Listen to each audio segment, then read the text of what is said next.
시편 143편 1절에서 12절 말씀입니다. 다윗의 시. 여호와여, 내 기도를 들으시며 내 간구에 귀를 기울이시고 주의 진실과 의로 내게 응답하소서. 주의 종에게 심판을 행하지 마소서. 주의 눈앞에는 의로운 인생이 하나도 없나이다. 원수가 내 영혼을 핍박하며 내 생명을 땅에 엎어서 나로 죽은 지 오랜 자 같이 나를 암흑 속에 두었나이다. 그러므로 내 심령이 속에서 상하며 내 마음이 내 속에서 참담하니이다. 내가 옛날을 기억하고 주의 모든 행하신 것을 읊조리며 주의 손이 행하는 일을 생각하고 주를 향하여 손을 펴고 내 영혼이 마른 땅같이 주를 사모하나이다. 셀라. 여호와여, 속히 내게 응답하소서. 내 영이 피곤하니이다. 주의 얼굴을 내게서 숨기지 마소서. 내가 무덤에 내려가는 자 같을까 두려워하나이다. 아침에 나로 하여금 주의 인자 말씀을 듣게 하소서. 내가 주를 의뢰함이니이다. 내가 다닐 길을 알게 하소서. 내가 내 영혼을 주께 드림이니이다. 여호와여, 나를 내 원수들에게서 건지소서. 내가 주께 피하여 숨었나이다. 주는 나의 하나님이시니 나를 가르쳐 주의 뜻을 행하게 하소서. 주의 영은 선하시니 나를 공평한 땅에 인도하소서.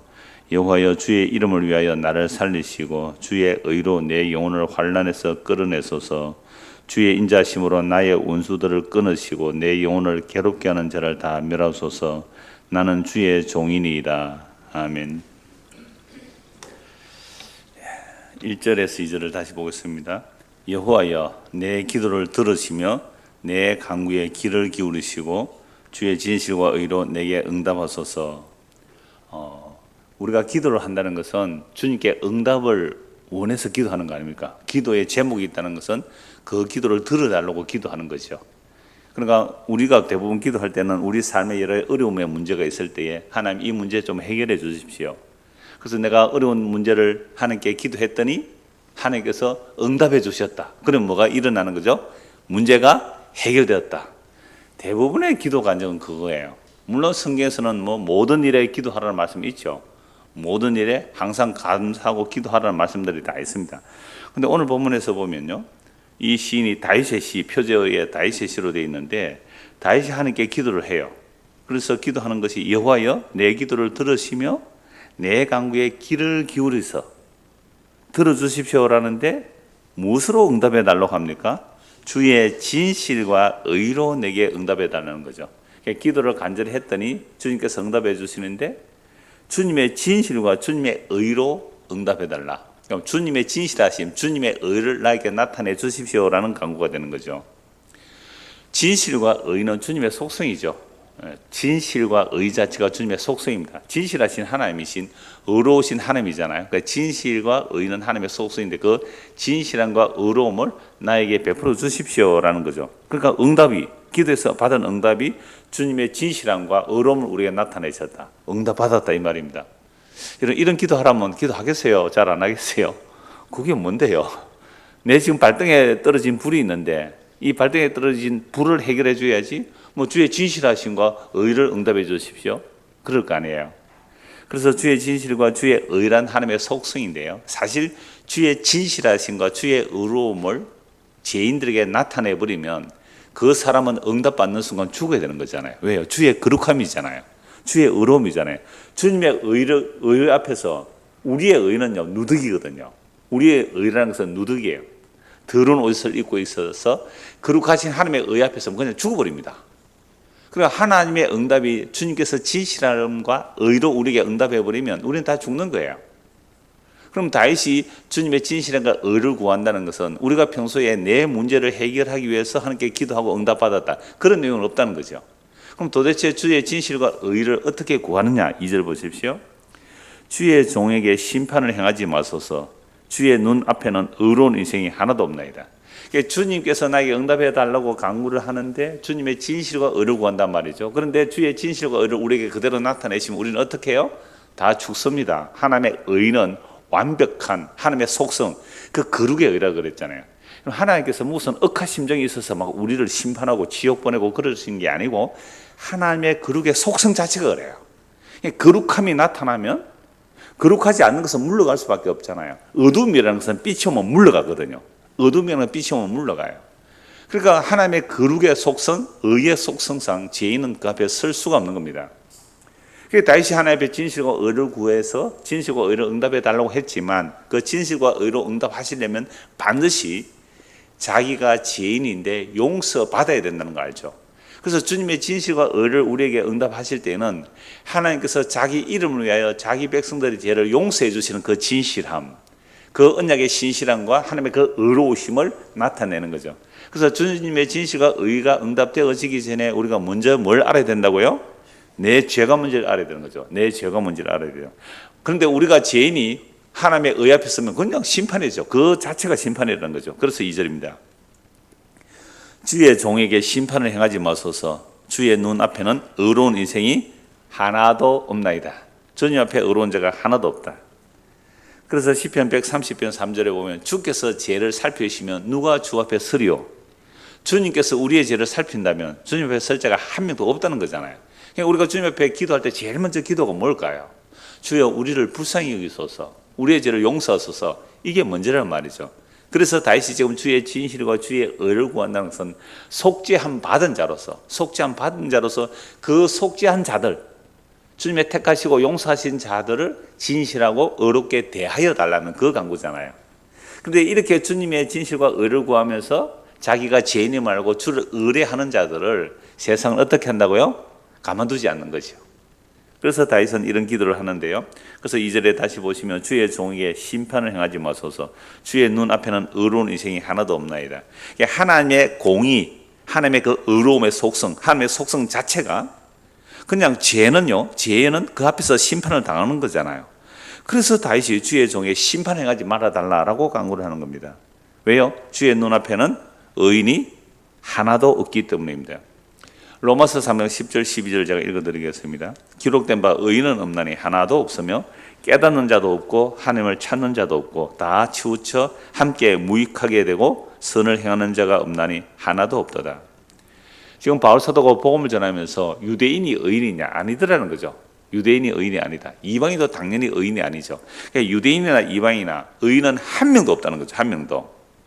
의인은 없나니 하나도 없다는 것을 시편 14편하고 시편 53편을 인용하면서, 물론 시편 143편을 직접 인용은 아니지만 하나님 앞에 의인이 없다는 것을 시편에서 인용해서, 바울 사도가 시편 14편, 53편 인용해서 의인은 없나니 하나도 없다는 거죠. 그럼 어느 정도로 의인이 없나 그러면 깨닫는 자도 없고 하나님을 찾는 자도 없고 다 치우쳐 함께 무익하게 되고 선을 행하는 자가 없나니 하나도 없다. 아니 구약성경 이스라엘 백성들 얼마나 하나님을 열심히 찾았습니까? 그럼 유대인들이 이런 말을 보면 뭐라 그럴까요? 나는 하나님을 얼마나 열심히 찾는데 하면서 바울을 배척할 거 아니에요. 그래서 복음 전하는 자를 가장 배척하는 자가 유대인들이거든요. 바울도 예수님 만나기 전에는 그 예수 믿는 사람 다 잡아 죽이는 것이 하나님의 의라 생각하고 가장 핍박한 자가 정말 주님을 만나고 나니까 복음을 전하잖아요. 유대인? 너희들 다 죄인이다. 그렇게 하나님을 열심히 찾고 율법을 외워서 율법을 실천한다고 하는 너희들도 모두가 소경이다. 의인은 없나니 하나도 없다 라고 전하니까 유대인들이 바울을 얼마나 죽이려고 합니까? 무려 40명이 바울을 죽이려고 바울을 죽이기 전에는 밥도 안 먹겠다 그랬잖아요. 그 정도로 싫어한 내용이 복음의 내용이잖아요. 그래서 지금 1절 2절 말씀도 주께 기도를 요청하는데 주의 진실과 의로 응답해 달라고 하면서 주의 종에게 먼저요 심판을 행하지 마소서. 주의 진실과 주의 의라는 것을 아는 자는요, 주여 나는 죄인입니다. 주님의 의를 안 자는 이 고백을 할 수밖에 없잖아요. 주여 나는 죄인입니다. 이게 다윗이 바세바와 간음 사건에 의해 나단 선지자 책망받을 때 나온 고백이잖아요. 나는 태어날부터 죄인입니다. 이사야 선지자 화로다 나여 망하게 되었다. 구약의 하나님의 영광을 본 자들은요 다 죽었다, 큰일 났다, 이제 나는 하나님을 만났으니 나는 죽어 마땅하다. 전부 이 고백을 나온단 말이죠.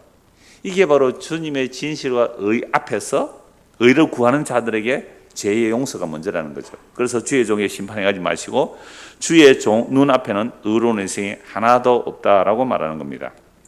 자, 그럼 이런 자들은 이제 주님을 의지하죠. 주님의 진실하신과 주의 그 의를 사모하며 응답해 달라고 하면서 주님을 의지하게 됩니다. 그러면 주를 의지하는 자들은요 반드시 핍박을 받아요. 그래서 갈라디아서 4장 29절 보면 육체로 난 자가 약속을 따라 난 자를 핍박하잖아요. 그러니까 오늘도 똑같다는 거죠. 성령으로 난 자를 육체로 난 자가 이제 핍박하는 겁니다. 이게 이스마엘이 이삭을 이제 괴롭히는 일이죠. 오늘날도 마찬가지고 다윗에도 마찬가지라는 거죠. 그래서 우리가 신약을 이미 우리는 받았잖아요. 신약을 알고 신약으로 구약을 보면 구약과 신약이 같은 말씀이에요.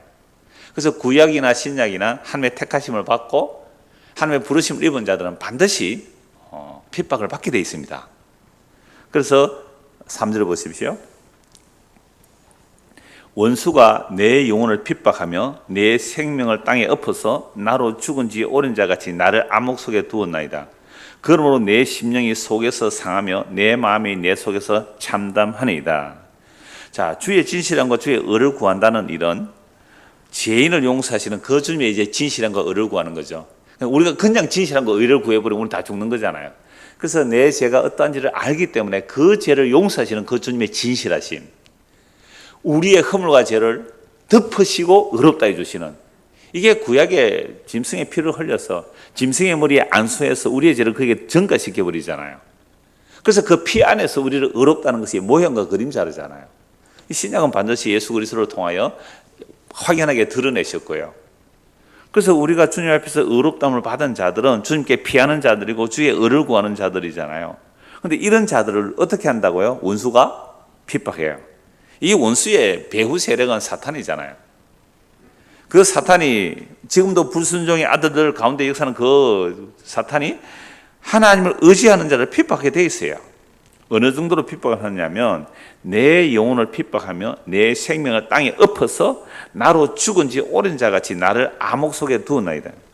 그러므로 내 심령이 속에서 상하며 내 마음이 내 속에서 참담하나이다. 여러분, 언제 속이 상합니까? 속상해 죽겠네, 뭐 이런 표현 많이 하죠. 아이, 속상한다. 언제 속상합니까? 언제 내 마음이 참담합니까? 내 마음이 상하고 내 심령이 속에서 상하고 내 마음이 속에서 참담하다는 것은 내가 하나님을 의지할 때 원수들이 나를 핍박하기 때문에 내 속이 상하고 참담한 것이지, 내 문제가 해결되지 않아서 속상하고 참담하다는 얘기 아니에요. 그러니까 내 마음이 심령이 속에서 상하고 내 마음이 내 속에서 참담한다는 것은 구약이나 신약이나 하나님의 택한 백성들은 다 이런 일을 당해요. 그래서 요한복음 15장에 보면 포도나무와 가지의 비유가 나오잖아요. 예수님이 포도나무고 우리는 가지란 말이죠. 우리는 어떤 가지였어요? 돌감람나무, 돌포도나무잖아요. 그런데 하나님의 은혜로 예수님께 딱 붙는 순간 세상으로부터 미움을 받는 거죠. 그래서 예수님이 말씀합니다. 세상이 너희를 미워한다면 먼저 세상이 나를 미워했다는 사실을 알아라. 나를 미워했기 때문에 너희도 미워한다. 내가 너희를 택하여 세상에서 나의 소유로, 나의 종으로, 나의 포도나무 가지로 만들었기 때문에 세상이 너희를 핍박하는 것은 당연한 것이야 라고 말씀하는 거죠. 제가 중고등부 아이들에게 설교할 때는 이런 식으로 말하죠. 여러분들이 친구들 한 5명이 똘똘 뭉친 친구가 있어요. 막 나쁜 짓을 하는 그런 친구들 있었는데, 이 아이가 어느 날 예수님을 믿고 나는 너희들하고 안 놀 거야, 이제 나 주일 되면 교회 갈 거야 라고 가면 그 5명 중에 4명이 이 아이를 어떻게 해요? 왕따시키고 린치를 가해요. 여러분, 요즘 청소년 폭력 나올 때 사진 찍어서 그걸 기다리면서 사진 찍어서 올리잖아요. 야, 참 여학생들이 그러는 내용이 많아요. 남학생보다 여학생이 더 많은 것 같아요. 그런 사진 올라오는 거 보면 그냥 침을 뱉고 뺨을 때리고, 더 글로리네요. 더 글로리. 또 제목도 왜 더 글로리라 했어요? 그 영광이라고 이름을 붙였어요. 하여튼 그 장면들 보세요. 그게 실제로 일어나는 일들이거든요. 그러니까 우리가 어느 날 하나님께서 택하셔서 예수를 믿는다는 순간, 그때부터 주변에서 뭐가 와요? 미워하는 일이 일어나는 게 당연해요. 그러면 세상이 나를 미워 안 하면 이건 내가 세상과 함께 아직도 버타고 살아가는 기 때문에 그런 거죠. 그래서 내 속이 상하고 내 마음이 참담하다는 것은 내가 주를 의지하면 의지할수록 오히려 사방에서 더 핍박이 가중되는 거죠. 이건 다윗의 생애에서 드러나고 있지 않습니까? 자, 그래서 이러할 때에 우리는 어떻게 해야 됩니까? 예수 믿었더니 세상에 세상에서 미움을 더 받고 있네요. 그럼 어떻게 해야 되죠? 에이, 내가 예수 잘못 믿었군 하고 어떻게 해요? 돌아서서 가야죠 뭐. 그렇게 가버리는 사람도 있더란 말이에요. 물론 제대로 믿은 사람 아니겠죠. 정말로 하나님께서 부르신 자는 그렇게 왔다가 갔지만 나중에 또 올 거예요. 하나님 택한 백성은 놓치지 않으시기 때문에. 자, 우리에게도 마찬가지로 이런 일들이 일어나요. 세상에 속상한 일, 참담한 일, 참담함을 느낄 때 어떻게 해야 되는가? 5절 6절을 보십시오. 내가 옛날을 기억하고 주의 모든 행하신 것을 엎조리며 주의 손이 행한 일을 생각하고 주를 향하여 손을 펴고 내 영혼이 마른 땅같이 주를 사모하나이다. 어떻게 하라고요? 옛날을 기억하고 주의 모든 행하신 것을 엎조린다. 말로 외우듯이, 시를 외워서 할 때 그걸 엎조린다 그러잖아요. 하나님의 말씀을 하나님 옛날을 기억한다. 그럼 옛날은 뭐예요? 주의 모든 행하신 것, 주께서 행하신 그 모든 것을 기억하고 엎조리며 주의 손이 행하는 일을 생각하고, 그래서 주를 향해 손을 펴고 내 영혼이 마른 땅같이 주를 사모하는 겁니다. 우리에게 예수를 믿음으로 일어나는 속상하는 일, 참담한 일 다 일어나요. 어찌 내가 하나님을 믿는데 왜 나에게 이런 일이 일어나지? 물론 내가 잘못해서 일어나는 일들이야 마땅히 회개하고 고쳐내야 하는 것도 마땅한 일이죠. 그런데 내가 잘못한 것도 없는데 물어줘야 할 상황, 그죠? 내가 잘못한 일도 없는데 물어줘야 할 상황이 닥치는 일 일어나요. 참 속상하죠. 참담하죠. 그럴 때 어떻게 하라고요? 옛날을 기억해 보라는 거죠. 물론 한 개인이 신앙의 여정 속에서 과거에 하나님을 만나서 받았던 은혜, 그 누렸던 기쁨, 제3의 기쁨, 이런 것들도 생각하는 거 마땅하지만 우리는 하나님께서 주신 계시의 말씀이 있어요. 성경이 있잖아요. 그럼 성경에서 하나님께서 어떻게 자기 언약을 신실하게 이루어 가시는가, 그것 좀 생각해 보라는 거죠. 그래서 옛날을 기억했다는 것은 옛날에 주께서 행하신 그 일을 기억하고 주의 모든 행하신 것을 엎조리는 거죠. 예를 들자면 출애굽기 15장을 노래잖아요. 출애굽기 15장을 노래할 수 있죠. 기억할 수 있잖아요. 주께서 그 애굽에서 우리를 구원하여 내셨고 애굽 군대를 그 홍해 바다에 던지셨나이다. 주는 용사시니 주께서 자기 백성을 주의 처소에 들어놓으시리다 라는 것을 엎조릴 수 있잖아요. 사방이 적이라고 할지라도 그걸 생각하고 그걸 엎조리며 주의 손에 행하신 일을 기억하고, 그래서 그 주님을 알기 때문에 주를 향하여 손을 펴고 내 영혼이 마른 땅같이 주를 사모하나이다 라고 말하는 겁니다. 구약 성경 전체를 통하여 하나님의 구원의 역사가 어떻게 이루어졌는지 그걸 어떻게 하자고요? 생각하고 기억하고, 그래서 그 주님께 이제 손을 펴고 간구를 하는 겁니다. 그런데 어느 정도로 간절하게 내 영혼이 주를 갈급해 하느냐 하면요, 마른 땅같이 그렇게 돼 있죠. 6절에 마른 땅같이. 이런 마른 땅이란 것, 농사 지어 보신 분들은 너무 잘 아는 내용인데요. 이제 곧 모내기를 합니다. 저 북쪽으로 갈수록 모내기는 빨라요. 그러니까 남쪽은 모내기를 좀 늦게 하는데요. 그러니까 모내기를 하고 나서 비가 안 오면 어떻게 되죠? 정말 논이 쩍쩍 갈라져. 2cm, 3cm 쩍쩍 갈라져. 그러면 그 모내기 한 그 어린 벼들이요, 다 죽어요. 뜨거우면 다 죽는다고요. 그러면 이럴 때 농민들의 마음은 그 벼가 다 들어가는 그 모습이 농민의 마음이에요, 마음. 정말 속으로 상하고 참담한 거죠. 농부들이 농사를 지었는데 그 피땀 흘려 농사를 지어놨는데 비가 안 오면 그렇게 되는 거죠. 그 마음으로.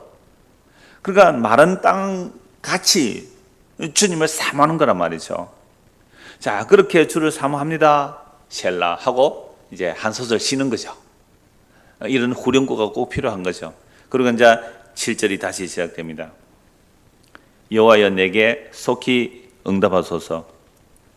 내 영이 피곤하니이다. 주의 얼굴을 내게서 숨기지 마소서. 내가 무덤에 내려가는 자 같을까 두려워하나이다. 그러니까 내가 마른 땅처럼 지금 주를 사모하는데 속히 응답하소서. 바짝 마른 땅에 비가 안 오면 어떻게 돼요? 결국 벼가 다 타 죽어요. 저도 어려서 고추밭에 물 줘봤거든요. 물지게를 지고 고추 심으는데 물이 이제 비가 가물면요, 겨울에 가서 물을 길어다가 밭에 가서 고추 심었는데 물을 주라 그래요.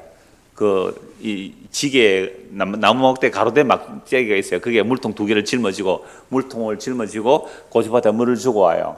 그래서 이제 다음에 물 주고 오면 벌써 물 준 거 다 말라버려요. 도대체 고추밭 이렇게 얼마 안 되어도요, 거기에 물을 길어서 물을 주려면요, 하루 종일 물지게 줘서 물 주어도요, 밭 하나를 제대로 못 젖힌다고요.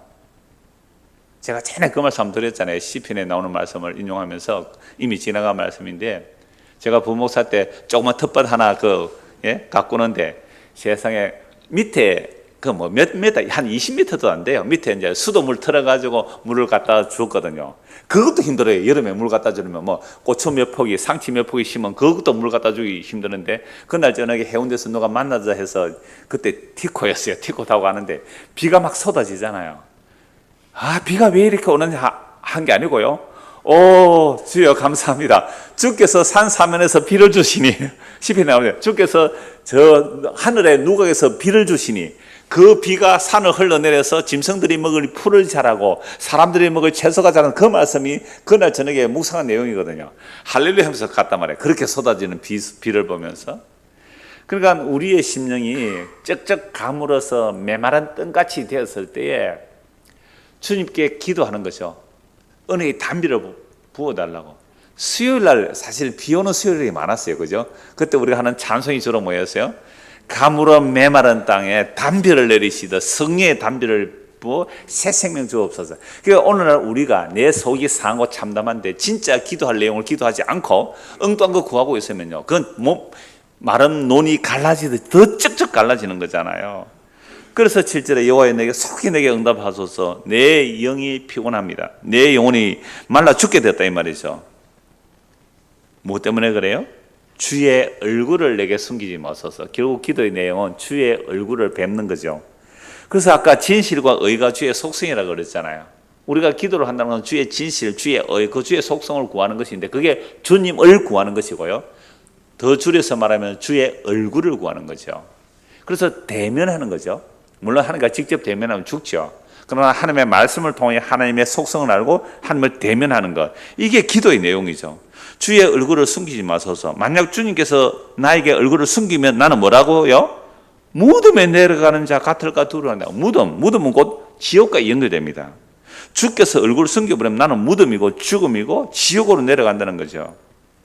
그래서 구약의 제사장이 백성들을 축복할 때 어떻게 축복합니까? 하나님께서 복을 주시고 지키시기를 원한다라고 할 때에 주께서 그의 얼굴을 너희에게 비추사 은혜 베푸시기를 원하며 그 얼굴을 너희에게로 향해서 평강 주시기를 원한다. 주의 얼굴을 비춰달라는 게 두 번이나 말한다고요. 구약의 제사장이 백성을 축복할 때에 민수기 6장 24절 26절 보면 주의 얼굴을 비추셔서, 주의 얼굴을 비추시는 것이 은혜를 주시는 것이고 주의 얼굴을 우리를 향해 드는 것이 평강을 주시는 거죠. 그래서 은혜와 평강은 주님께서 우리에게 얼굴을 마주해 주시는 것. 그것도 진노의 얼굴이 아니잖아요. 긍휼과 자비의 얼굴로 비춰주심이 우리의 구원이고 우리의 복이라는 거죠. 그래서 주님의 얼굴이 얼마나 엄청난 내용인지를, 얼굴빛을 비춰서 얼마나 엄청난 내용인지를 제가 몇 번 말씀을 드렸는데요. 한 번 더 봅시다. 시편 104편 25절입니다. 시편 104편 25절 24절부터 보겠습니다. 여호와여 주께서 하신 일이 어찌 그리 많은지요. 주께서 지혜로 그들을 다 지으셨으니 주께서 지으신 것들이 땅에 가득하나이다. 천지 만물을 누가 지으셨어요? 하나님께서 지으셨잖아요. 여호와 하나님 천지 만물을 지으셨잖아요. 그러나 주께서 지으신 것들이 땅에 가득하죠. 육지의 짐승들, 공중의 새들 만이 아니라 바다 얘기하는 겁니다. 지금 바다 25절. 거기에는 크고 넓은 바다가 있고 그 속에는 생물 곧 크고 작은 동물들이 무수하니이다. 그곳에는 배들이 다니며 주께서 지으신 리오야단이 그 속에서 노나이다. 이것들은 다 주께서 때를 따라 먹을 것을 주시기를 바라나이다. 주께서 주신 적 그들이 받으며 주께서 손을 펴신 적 그들이 좋은 것으로 만족하다가 주께서 낯을 숨기신 적 그들이 떨고 주께서 그들의 호흡을 거두신 적 그들은 죽어 먼지로 돌아가나이다. 주의 영을 보내어 그들을 창조하사 지면을 새롭게 하시나이다. 여호와의 영광이 영원히 계속할지며 여호와는 자신께서 행하시는 일들로 말미암아 즐거워하시리로다. 자, 바다 안에 있는 말을 하는 거죠. 바다 안에 있는 것들, 작은 플랑크톤, 고래가 플랑크톤 먹잖아요. 작은 플랑크톤, 또 뭐 작은 새우로부터 거대한 고래까지. 그리고 여기서 리오야단도 나오잖아요. 꼬불꼬불한 뱀, 리오야단, 바다의 괴물로도 불리시고 또 악으로도 말하는데요. 바다의 그 괴물 같은 것도 누가 먹이시는 거예요? 주께서 때를 따라 먹어주는, 그냥 악어도 주님을 바라보고 주님의 얼굴을 구하는 거예요. 그러니까 주께서 주시면요, 자, 이것들은 다 주께서 때를 따라 먹을 것을 주시기를 바랍니다. 바다의 물고기들이요, 때를 따라 주님께서 주실 것을 바라보는 거죠. 근데 우리 인간들은요, 주님을 바라봐요? 안 바라봐요? 주님 안 바라보잖아요. 왜 그래요? 만물보다 심히 타락한 게 사람의 마음이거든요. 그러니까 인간들은 주님을 안 바라봅니다. 그러니까 우리는 이 짐승들보다 더 못한 거잖아요. 종기에 처하나 깨닫지 못하는 자는 멸망하는 짐승 같잖아요. 그래서 이들은 다 주님을 바라보는데 주께서 주시면 그들이 받아먹고, 주께서 손을 펴시면 그들이 조응스러워 만족하다가 주께서 감사합니다 하고 살다가 주께서 뭐 하시면요, 낯을 숨기시면, 그 바다의 물고기들도 주께서 낯을 숨겨버리면 그들은 죽어버려요. 그들이 떨고 주께서 그들의 호흡을 거두신 적, 그들은 죽어 먼지로 돌아가니다. 주님께서 우리에게 얼굴을 숨기시는데 우리가 떱니까 안 떱니까? 주님께서 우리 얼굴을 외면하는데 우리가 떨어요 안 떨어요? 주님이 얼굴 숨긴다고 우리 하나도 안 떱니다. 뭐가 떨려요? 돈이 없는 게 떨리고 직장 없는 게 떨리고 막 병든 게 떨리는 것이 주님의 얼굴 숨긴 것가 떨지 않아요. 그러니까 우리가 바다에 작은 새우 한 마리만도 못하잖아요. 우리가 플랑크톤만도 못한 게 우리의 마음이란 말이에요. 주의 낯을 구하지 않고 사는데도 이렇게 멀쩡히 살아간다. 이거 심각한 거예요. 문제 아니에요. 날마다 주의 그 얼굴을 구하고 때를 따라 도와주심을 주님의 얼굴을 구하는 물고기들이에요. 리오야단조차도, 바다의 괴물조차도 주님의 때를 따라주는 그 주님의 얼굴을 구하는데 세상에 우리는 주의 얼굴을 안 구해요. 왜요? 양식이 넉넉하거든요. 1년, 2년, 10년, 20년 먹을 양식이 넉넉하거든요. 그냥 주의 얼굴을 안 구해요. 그러니까 우리가 평소에 하는 게 기도한다는 내용이 주의 얼굴을 구하기 위해서 기도하는 게 아니라 이제 한 10년 동안 주의 얼굴을 안 구할 수 있도록 도와주십시오 이러는 거예요. 앞으로 한 100년쯤은 주님의 얼굴을 안 구할 수 있도록 나에게 복 좀 주십시오 이러는 거예요. 우리의 기도의 내용을 보십시오. 주님의 얼굴을 날마다 구하기 위한 기도를 하는지, 매일매일 주님께 안 구하는, 일용할 양식을 안 구하는 그런 삶을 원하는지. 그래서 29절, 주께서 낯을 숨기시니 그들이 떨고 주께서 그들의 호흡을 거두시니 그들은 죽어 먼지로 돌아가요. 근데 놀랍죠? 30절 보십시오. 주의 영을 보내어 그들을 창조사 지면을 새롭게 하나이다. 흙으로 돌아갔지만 다시 살려낼 수 있다는 거 아니에요. 그래서 여호와의 영광이 영원히 계속할지며 여호와는 자신께서 행하시는 일들도 말미암아 즐거워하시는 겁니다. 하나님이 자기 일로 일어나야 즐거워하시는 것이죠. 자, 그러므로 오늘 우리가 주의 얼굴을 구하는 게 얼마나 중요한지 한번 보십시오. 다시 143편, 시편 143편 7절입니다. 여호와여 속히 내게 응답하소서. 내 영이 피곤하나이다. 주의 얼굴을 내게서 숨기지 마소서. 내가 무덤에 내려가는 자 같을까 두려워하나이다. 여러분, 주의 얼굴을 숨겨버리면 우리는 죽는 거예요. 그러니까 주님의 얼굴을 우리에게 가리지 마소서, 숨기지 마소서, 주의 얼굴을 비춰주소서. 이 말은 주의 진실과 주의 의로 나를 보호하여 주소서라는 간구가 되는 거죠. 주님의 얼굴 숨겨버리면 우리는 그냥 무덤에 내려가는 거죠. 최근 몇 달 동안, 한두 달, 한 두세 달 동안 정말 우리 교회도 외국에서 온 손님들이 참 많이 왔잖아요. 그러니까 그동안 코로나 때문에 대면을 못하기 때문에 한국에 못 들어왔는데 많은 사람들이 이제 부모님을 보러 또는 다른 볼일이 있어 왔다가 또 우리 교회까지 이제 방문한 사람 참 많았어요. 그러니까 요즘은 화상 채팅, 화상으로 다 할 수 있잖아요. 카톡하면 무료로 카톡하면 무료로 얼굴 보고 다 얘기할 수 있잖아요. 근데 그거는 뭐예요? 양이 안 차죠. 양이 안 차죠. 그래서 뭐 하러 온 거예요? 대면하러 왔잖아요. 대면하러. 오신 분들이 다 그래요. 목사님 인터넷으로 듣는 거 하고요. 인터넷으로 듣는 거 하고요. 현장에 오니까 정말 달라요. 70, 60세 되신 그분은 옛날에 CBS 그 기자였대요. 그러니까 음향 소리. 그러니까 설교할 때는요. 숨소리 하나 안 들리더래요. 그러더니 뒤에서 또 흐느끼는 소리, 이런 것들, 같이 찬송할 수 있는 것, 그냥 이 멀리서 영상으로 보는 거 전혀 다르더라라는 얘기를 하더라고요. 뭐 대부분 이제 그런 말씀하시는데요. 우리가 왜 그 수백만 원 들여서 얼굴과 얼굴을 마주보고 손잡으려고 가족 만나러 그렇게 오고 또 이렇게 교회도 오는 거예요? 대면이에요, 대면. 대면이에요, 대면. 그래서 예배는 정말 대면이에요. 그 영상으로 한다는 것은 어쩔 수 없는 상황이어야 해요. 그래서 두세 사람만 모이라고 하는 말씀이 그런 이유예요. 그래서 제가 아는 목사님은 자기는 실시간 영상을 절대로 안 내보내겠다. 자기가 언제 뭐 바뀔지는 모르겠지만 자기가 아직까지는 그럴 생각입니다. 그 주만교회 목사님 그거 참 제가 존중합니다. 그 의견은요. 찾아가라는 거예요. 최소한 2시간 안에는 찾아가라. 2시간 안에는 있을 거다. 어느 지역도 2시간 안에는 복음 전하는 교회 있을까 찾아가라. 집에서 텔레비전 켜고 앉았지 말고. 저는 그 말씀 들을 때마다 참 잘하신다. 젊은 목사님 잘하신다 그러는데요. 대면은 그렇게 중요해요. 그러니까 우리가 주님께 기도한다는 것은 주의 얼굴을 구하는 거거든요. 그럼 주의 얼굴을 구한다는 게 뭐예요? 기록된 하나님의 말씀을 통해 하나님의 뜻을 아는 거잖아요. 그걸 주님을 대면하여 보는 거잖아요. 8절입니다. 아침에 나로 하여금 주의 인자 말씀을 듣게 하소서. 내가 속이 상하고 참담하고 마른 땅 같아서 바짝바짝 마른 땅 같았는데 주의 얼굴을 이제 구하는 거죠. 주의 얼굴을 숨기지 아니하시면 주께서 내에게 얼굴을 비춰주시면 어떻게 된다고요? 주의 인자함을 맛보는 거죠. 아침에 밤새 간절히 구했죠. 그래서 아침에 나로 하여금 주의 인자 말씀을 듣게 하소서. 내가 주를 의뢰합니다. 내가 주를 믿습니다. 내가 다닐 길을 알게 하소서. 내가 내 영혼을 주께 드립니다.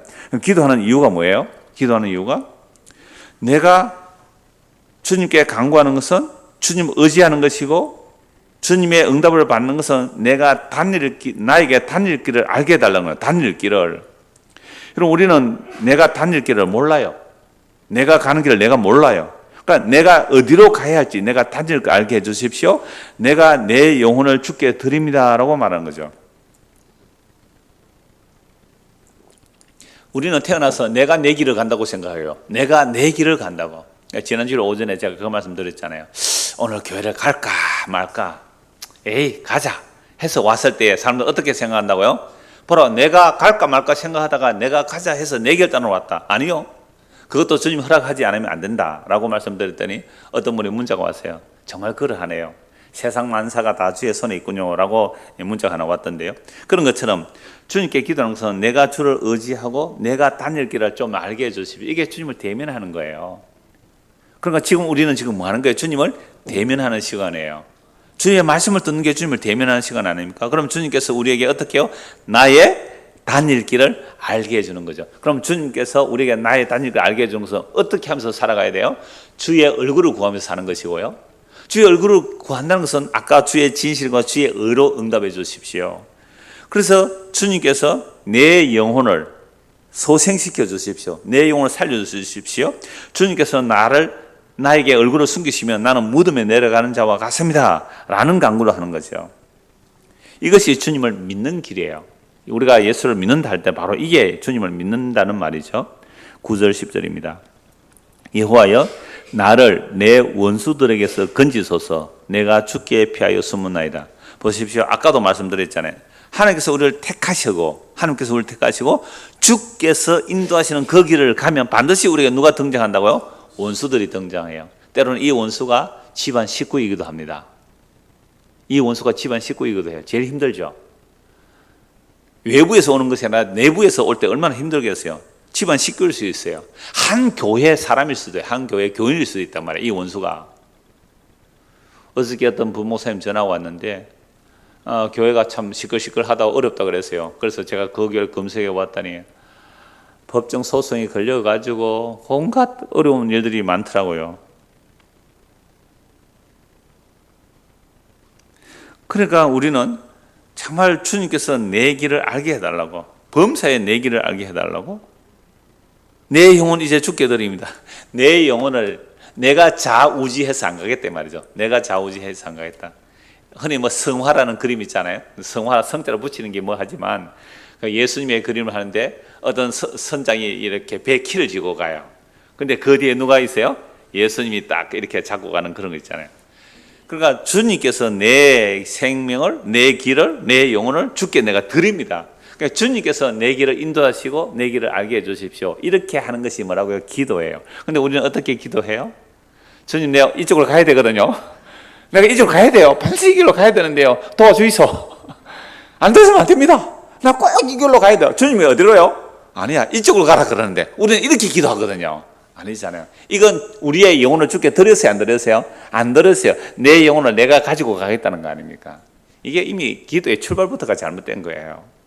그래서 성경의 기도는요, 자기 부인이에요. 자기 이름이 삭제되고 자기 뜻이 삭제되고 주의 이름이 내 이마에 새겨지고요, 주의 뜻이 내 마음에 새겨지는 거예요.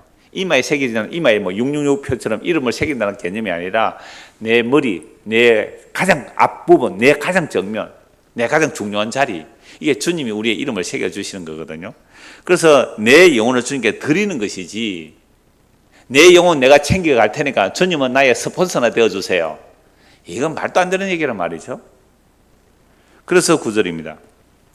여호와여, 나를 내 원수들에게서 건지소서. 내가 주께 피하여 숨었나이다. 주는 나의 하나님이시니 나를 가르쳐 주의 뜻을 행하게 하소서. 주의 영은 선하시니 나를 공평한 땅에 인도하소서. 그래서 결국 기도가 무엇입니까? 하나님의 얼굴을 구하는 것이고 하나님의 뜻을 구하는 거잖아요. 그래서 하나님이시니, 나의 하나님이시니 나를 가르쳐 주의 뜻을 행하게 하소서. 주의 영은 선하시니 나를 공평한 땅으로 인도하소서. 우리가 어느 길로 가야 할지를 모른단 말이에요.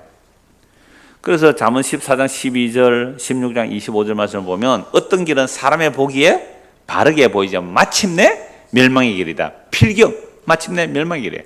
야, 저 사람 길은 참 바른데? 근데 나중에 보니까 그게 무슨 길이라고요? 멸망의 길이죠. 조금 전에 제가 그런 얘기 했잖아요. 주여, 나는 이 길로 가야 됩니다.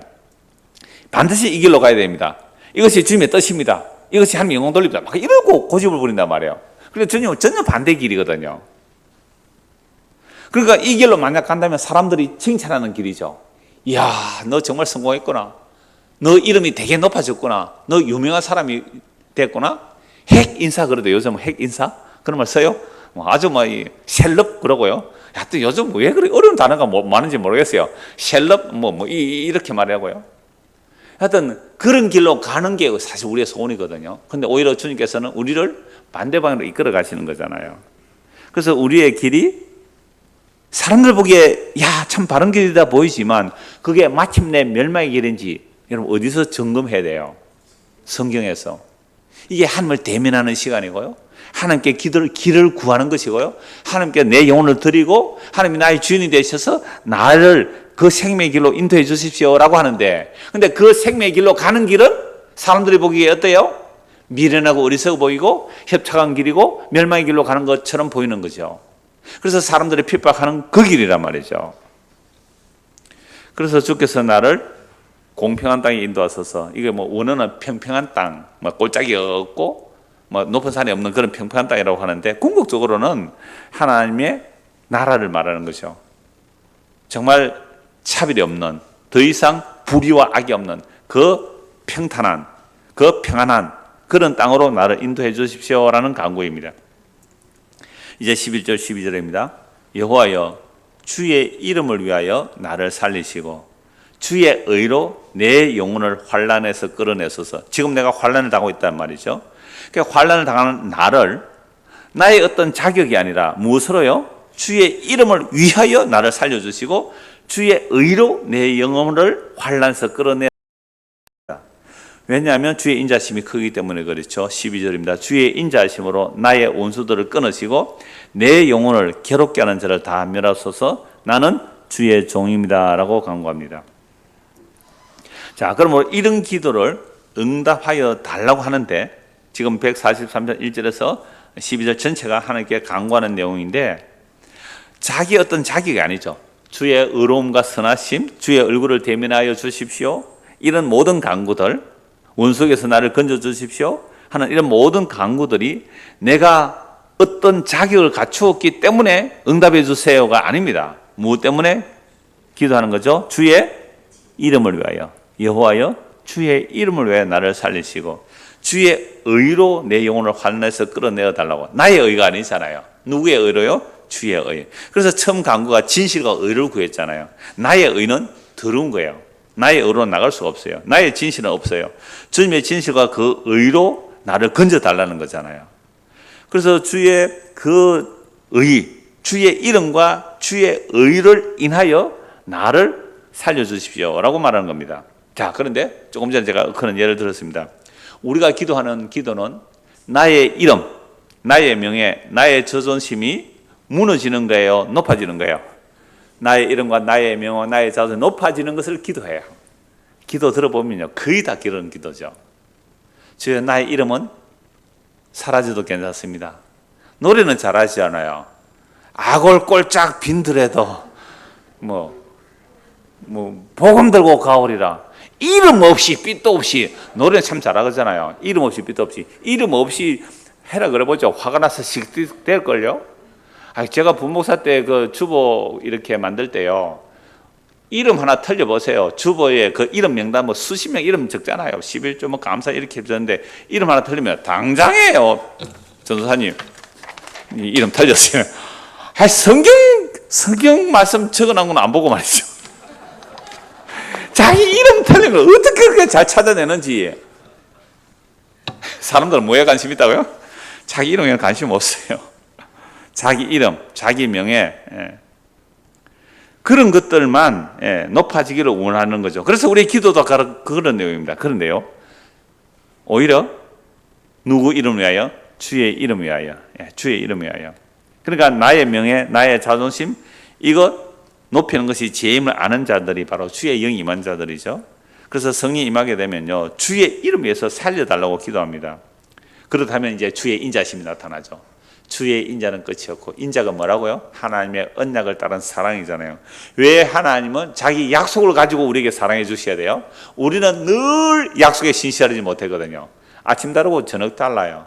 조석지변, 그건 굉장한 사람이에요. 우리는 조석지변이 아닙니다. 1초에 사람 마음이 수백 번 바뀌는 사람들 아닙니까? 그러니까 이런 우리들에게 주의 인자심, 언약적 사랑이 영원한 거죠. 그래서 그 이름을 위하여 우리를 불쌍히 여겨달라는 말은 나의 의 없습니다. 나는 진실함이 없습니다. 나는 의로움이 없습니다.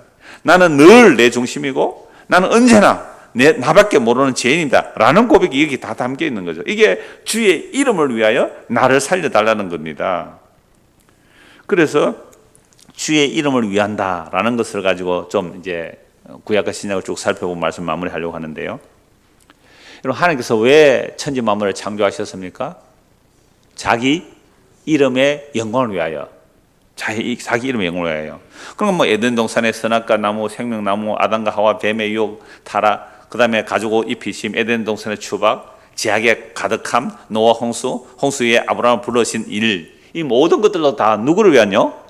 하나님의 자기 이름을 위하여. 그래서 구약에 자주 등장하는 내용이 나는 아브라함의 하나님, 이삭의 하나님, 야곱의 하나님이다. 왜 그래요?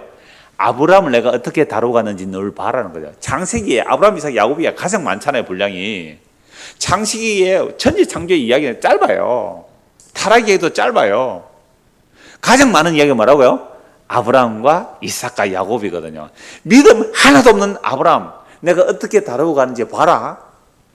이삭, 똑같이 자기 아버지 따라 믿음 없는 이삭이잖아요. 아내를 그것도 팔아먹으려 했잖아요. 그 이삭, 야곱은 말할 것도 없잖아요. 그 도둑놈 사기꾼. 그 아브라함, 이삭, 야곱, 믿음 하나도 없는 그들을 내가 어떻게 약속하고 내 약속을 그들에게 신실하게 이루어내는지, 나는 아브라함과 이삭과 야곱의 하나님이다 라고 하심으로 하나님의 자기를 알려주셨잖아요. 그래서 하나님의 자기 이름을 위한 구원이고 하나님의 자기 이름을 위하여 택하여 불러내셔서 하나님의 자기를 알려주시는 게 성경이 하나님의 자기 계시잖아요. 그래서 아브라함, 이삭, 야곱이 약속하신 대로 이스라엘 백성을 애굽에서 건져내시죠. 자, 애굽에서 나와서 어린 양의 피로 나와서 시내산 앞에 왔습니다. 시내산 앞에서 하나님의 언약의 돌판 받으러 간 40일 사이에 밑에서 뭐 하고 있습니까? 금송아지 만들어 놓고 우리를 애굽에서 인도하는 신이라 피를 흘려 언약을 체결했어요. 피를 흘려 언약 체결. 그러면 하나님을 버리고 우상 섬기면 우리는 이 쪼개진 짐승처럼 죽는다는 피 뿌림의 언약을 해놓고도요 40일 만에 완전히 정면으로 반역합니다. 어떻게 해야 되죠? 다 죽여야 되죠. 레인들이 칼을 들고 가서 한 3,000명쯤 죽이는데요. 다 죽어야 돼요. 다 죽어야 돼요. 그래서 하나님께서 모세에게 이렇게 말씀하시죠. 이들 내가 다 죽여버리겠다. 그때 모세가 뭘 가지고 기도합니까? 하나님 아버지, 우리는 죽어도 마땅합니다. 언약을 피 흘려 언약 체결했는데 금송아지 만들어 죽은 이렇게 배신한 것은 죽어 마땅합니다. 그런데 우리가 다 죽어버리면 하나님의 이름이 어떻게 되겠습니까? 여러분 이런 강구를 몇 번 해요?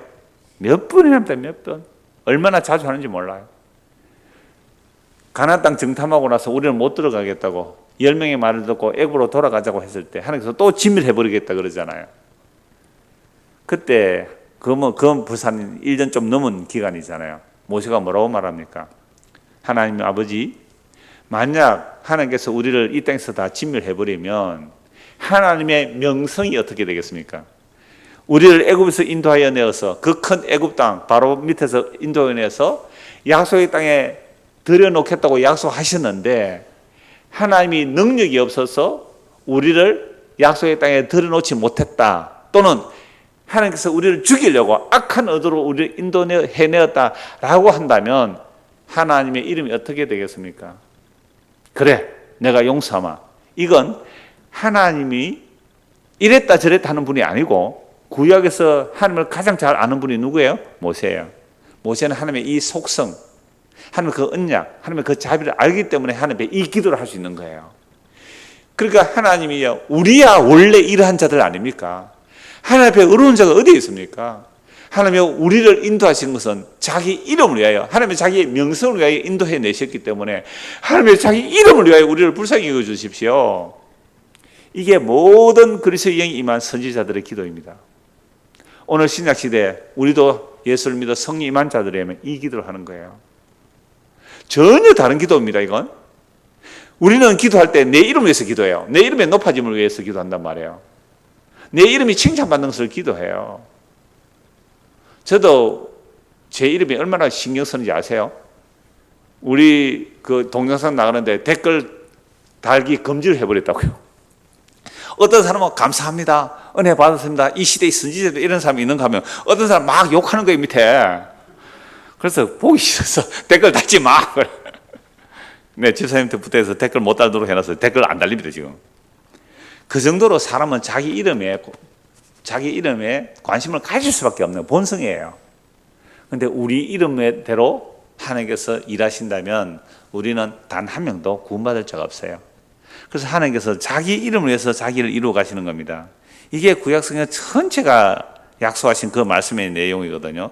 그래서 결국은 주의 이름으로 우리를 구원하소서라는 그 구약 전체의 내용, 그 주의 이름으로 우리를 구원하기 위하여 오신 분이 누구세요? 예수님이다. 그러면 예수님은 이 땅에 오셨을 때에 우리가 원하는 그 내 이름의 영광을 주었습니까? 아니면 안 주었습니까? 우리가 원하는 내 이름의 영광을 안 주었어요. 오히려 우리가 주님을 따르면 어떻게 해요?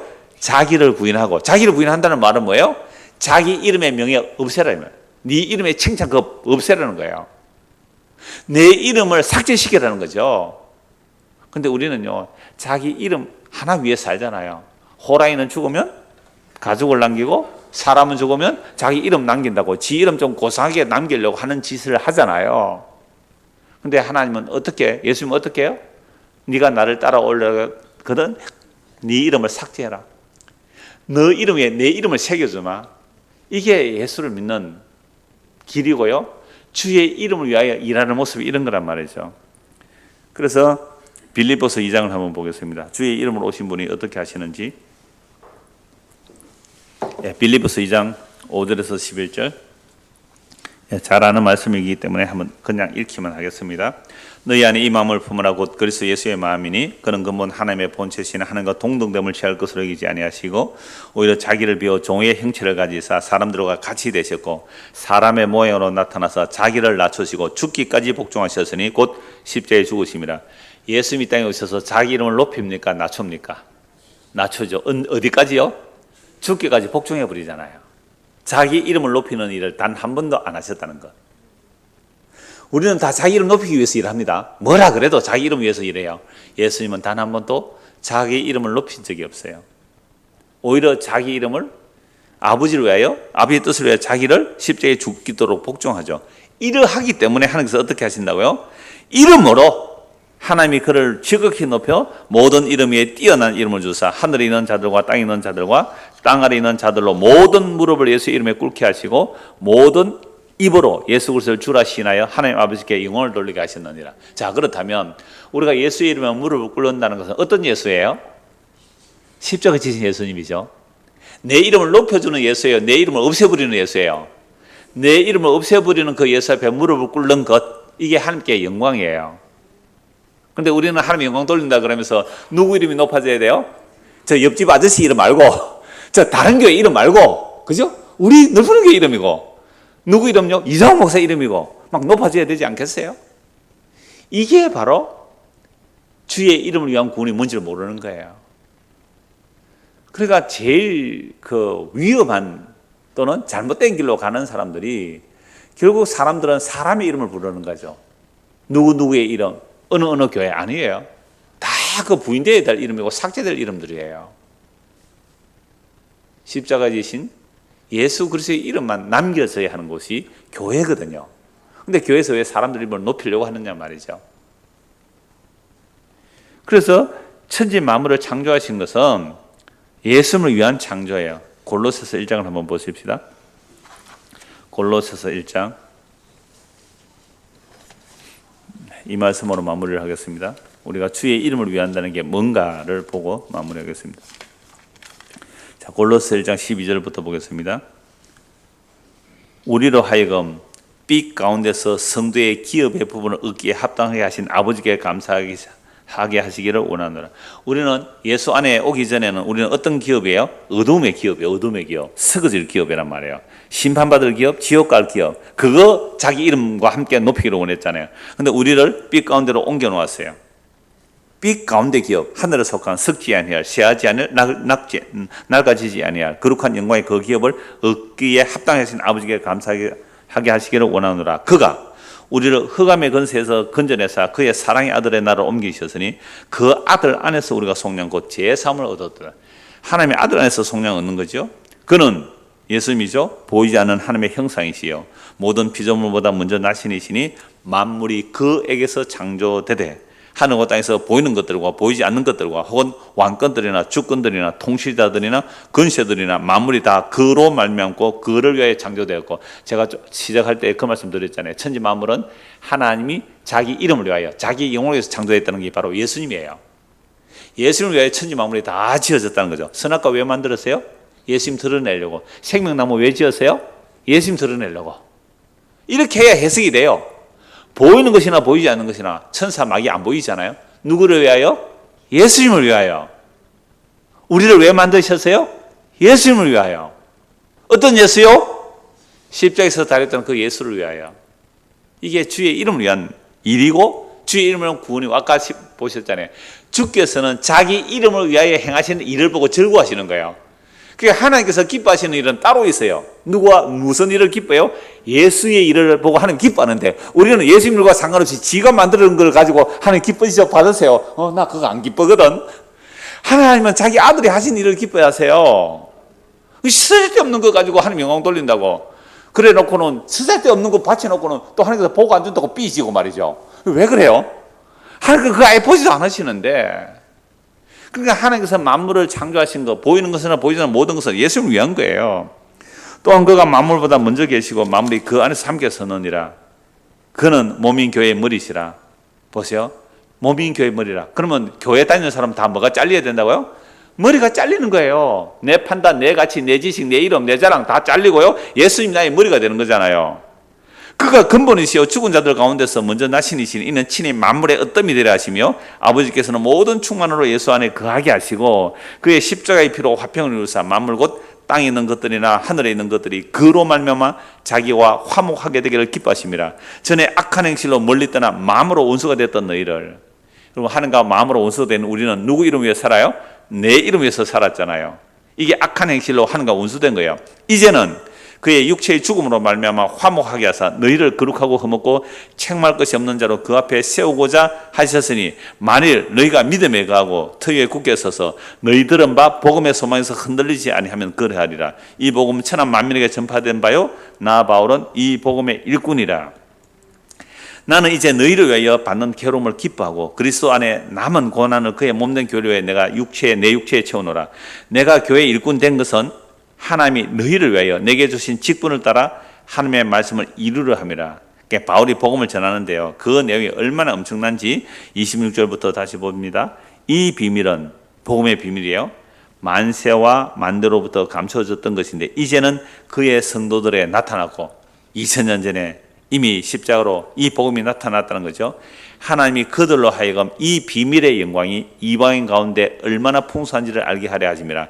이 비밀은 너희 안에 계신 그리스도시니 곧 영광의 소망이라. 하나님의 비밀, 만세와 만대로부터 감춰졌던 하나님의 비밀이 그리스도라는 거죠. 어디에 계시는 너희 안에 계신 그리스도라. 그분이 우리의 뭐가 되시죠? 이제 영광의 소망이에요. 그러면 이제 우리가 주님 앞에 기도할 내용은 우리의 영광의 소망. 지금 환난 가운데 있어요? 핍박 가운데 있어요? 그러할 때도 우리의 영광의 소망을 따라 주의 이름을 위한 그 놀라운 일들을 알게 해주시고 믿게 하여 주시고 그 소망으로 살게 해주십시오 라고 전하는 거 믿고 살아가는 거죠. 자, 28절. 우리가 그를 전파하여 각 사람을 권하고 모든 지혜로 각 사람을 가르치면 각 사람을 그리스도 안에서 완전한 자로 세우려 함이니 이르웨어 나도 내 속에서 능력으로 역사하시는 이의 역사를 따라 힘을 다하여 수고하노라. 그러니까 바울이 복음 전하는 이 복음이 얼마나 엄청난 내용이냐면 만세와 만대로부터 감춰져 있었던 것인데 예수 그리스도께서 그걸 다 드러내셨죠. 이걸 알 수 있는 곳은 어디뿐이에요? 교회뿐이에요.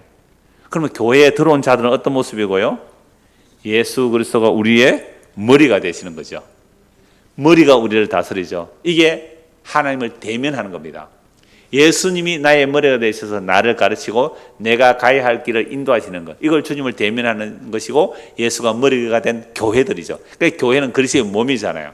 그래서 성도가 서로 연합하여 함께 그리스도의 몸으로 살아가는 것, 이게 이 땅에서 사는 성도의 삶인데요. 자, 이런 자들은 결국 세리나 죄인이나 이방인이나 차별 없이 주 예수의 이름이 그 사람의 마음에 새겨지고 요한계시록 표현은 이마에 새겨진다 그래요. 어린 양과 하나님의 이름이 그 이마에 새겨진다라고 말하거든요.